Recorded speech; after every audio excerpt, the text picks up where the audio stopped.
Hi guys, Sharayu किचनमध्ये तुमचे स्वागत आहे। आज आपण बघणार आहोत हिरव्या मिरच्यांचा ठेचा। हे बघा, ह्या मी हिरव्या मिरच्या घेतल्यात ठेचा बनवण्यासाठी। ह्या आता मी स्वच्छ धुवून घेणार आहे आणि ह्या मिरच्यांचा डेट जो आहे तो काढून ह्या मिरच्या स्वच्छ धुवून घेणार आहे। हे बघा, मी ह्या मिरच्या छानपैकी डेट काढून आहे ना धुवून घेतल्यात। छान हिरव्यागार मिरच्या आहेत। आता आपण याचा ठेचा बनवूया। हे बघा, गॅसवर मी कढईत ते 2 चमचे तेल टाकले तापायला। आपलं तेल चांगलं आता तापले, तेल आपलं तापले चांगलं। आता आपण ह्या ज्या मिरच्या धुवून ठेवल्यात त्या तेलामध्ये टाकणार आहोत।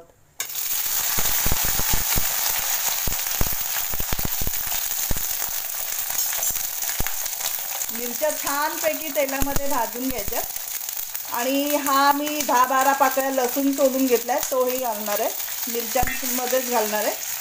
नंतर मी हे 1 चमचा जिरे आहे, ते जिरे घालणार आहे। आणखीन थोडेसे शेंगदाणे घेतले, तेही घालणार आहे। असे हे छानपैकी आपल्याला परतून घ्यायचे आणि 5 मिनिटं आहे ना झाकण ठेवायचं। याच्यावर झाकण ठेवून 5 मिनिटं चांगलं याला भाजायला द्यायचं आहे, कारण मिरचीचा ठसका सगळा बाहेर येतो आणि वास येतो, खोकला वगैरे यायला लागतो, म्हणून झाकण ठेवायचं आहे त्याच्यावरती आणि 5 मिनिटं चांगलं त्याला असं भाजायला द्यायचं आहे तेलामध्ये। हे बघा, आपलं आता छानपैकी मिरच्या, लसूण, शेंगदाणे सगळं जिरं छानपैकी भाजलं गेलं आहे। हे बघा तुम्ही, मिरच्यांचा कलर बदललाय, चांगल्यापैकी ह्या भाजल्या आहेत। आता आपण गॅस बंद करूया आणि हे सगळं साहित्य ताटात आपण काढून घेऊया आणि थोडं थंड व्हायला देऊया। हे बघा गाईज, आपलं हे साहित्य थंड झालेलं आहे। आता ह्याच्यामध्ये मी कोथिंबीर घालणार आहे। कोथिंबीर स्वच्छ मी धुवून घेतले, कोथिंबीर घालणार आहे आणि आपल्याला अंदाजाप्रमाणे मीठ घालायचं आहे। जेवढ्या आपल्या मिरच्या असतील तेवढं आपल्याला अंदाजाने मी मीठ घालणार आहे।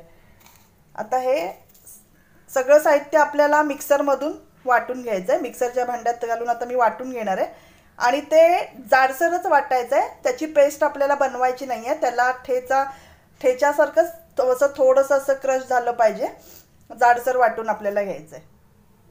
हे बघा गाईज, अशा प्रकारे आपला हिरव्या मिरच्या आणि लसणीचा ठेचा तयार झालेला आहे। ह्याच्यामध्ये मी थोडंसं 5-7 म्हणजे छोटा बारका चमचा मी तेल गरम करून असं टाकते, कारण काय होतं त्याने आपण हा खरडा 1 महिना जरी फ्रीजमध्ये ठेवला ना तरी तो जसाच्या तसा राहतो, बिलकुल खराब होत नाही। आणि मेन थोडं कोमट करून तेल घातल्यामुळे काय त्याचा कलरही बिलकुल चेंज होत नाही, जसाच्या तसा हिरवागार राहतो। तुम्हाला जेव्हा कधी पाहिजे असेल तेव्हा तुम्ही काढून वापरू शकता। आणि हा जो ठेचा आहे हिरव्या मिरच्या आणि लसूणचा, तो कुठल्याही भाकरीबरोबर, तांदळाची असो, ज्वारीची असो, बाजरीची असो, कुठल्याही भाकरीबरोबर एकदम अप्रतिम लागतो। दही, ठेचा आणि भाकरी मस्त कॉम्बिनेशन आहे।